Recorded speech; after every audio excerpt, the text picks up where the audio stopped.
आगामी मनपा चुनाव की पार्श्वभूमि पर मतदाता सूची में एक बार फिर धांधली किए जाने का आरोप शिवसेना उबाठा की ओर से किया गया। गौरतलब है, इसके पहले पप्पू देशमुख ने मतदाता सूची को लेकर आरोप किया था।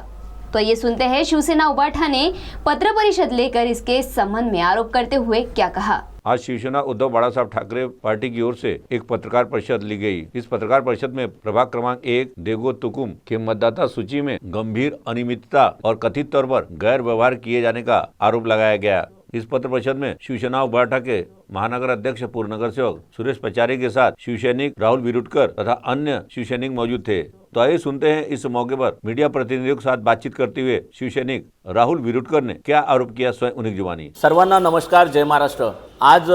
आजपासून बरोबर 1-1.5 महिन्यानंतर चंद्रपूर महानगरपालिकेचं इलेक्शन निवडणूक लागणार आहे।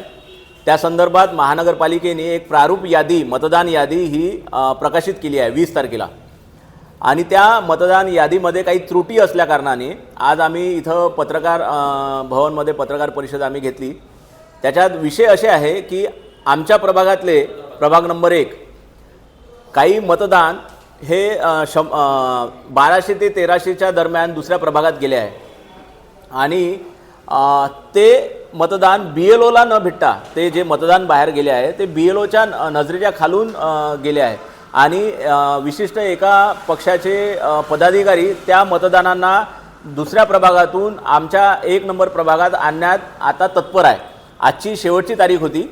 माझं असं म्हणणं आहे निवडणूक आयोगाला की मागच्या 4 महिन्यापासून तुम्ही BLO नेमले आहे आपापल्या सर्व प्रभागामध्ये महानगरपालिकेच्या, तर त्या BLOला अजूनपर्यंत 50% मतदानापर्यंत पोहोचता आलं नाही।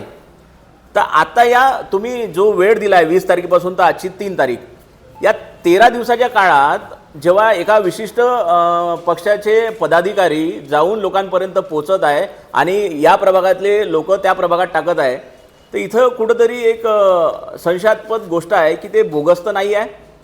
महानगरपालिकेला विचारणा केली असता महानगरपालिका असं बोलले आमच्यासोबत की आम्ही त्यांच्या घरापर्यंत जाऊ आणि ते चेक करू।